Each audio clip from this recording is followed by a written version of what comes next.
সূরা বাকারা 249 নম্বর আয়াত থেকে আমরা জানতে পারছি, আল্লাহর মাধ্যমে নিযুক্ত রাষ্ট্রের শাসক তালুত ও দাউদ আলাইহিস সালাম যখন অন্যায়, অবিচার ও জুলুম নির্যাতন দমনে জিহাদে নেমেছিলেন, তখন তারা রাষ্ট্রের জিহাদের জন্য সশস্ত্র সেনাবাহিনী নিয়োগ দিয়েছিলেন।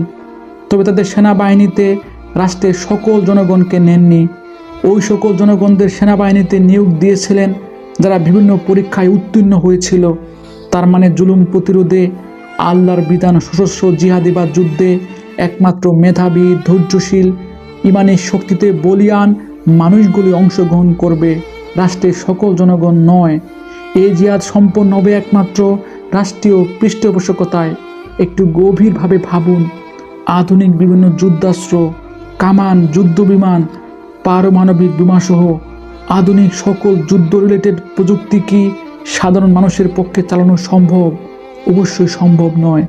একমাত্র রাষ্ট্রই পারে দেশের সবচেয়ে মেধাবী ছেলেদের নিয়োগ দিয়ে, তাদের জন্য বিখ্যাত সমর বিজ্ঞানীদের দিয়ে আধুনিক যুদ্ধাস্ত্র তৈরি করিয়ে এবং সৈন্যদের উন্নত প্রশিক্ষণে প্রশিক্ষিত করিয়ে যুদ্ধের জন্য প্রস্তুত রাখতে। তাই রাষ্ট্র ছাড়া, রাষ্ট্রীয় পৃষ্ঠপোষকতা ছাড়া, শাসকের অনুমতি ছাড়া জিহাদ নয়। জিহাদ বা যুদ্ধ হচ্ছে ন্যায় যুদ্ধ।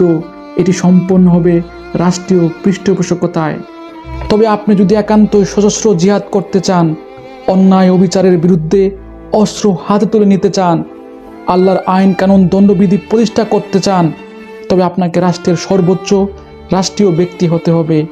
রাষ্ট্রপতি, এমপি, মন্ত্রী, সচিব, সামরিক বাহিনীর অফিসার হতে হবে, আর্মি পুলিশের সদস্য হতে হবে।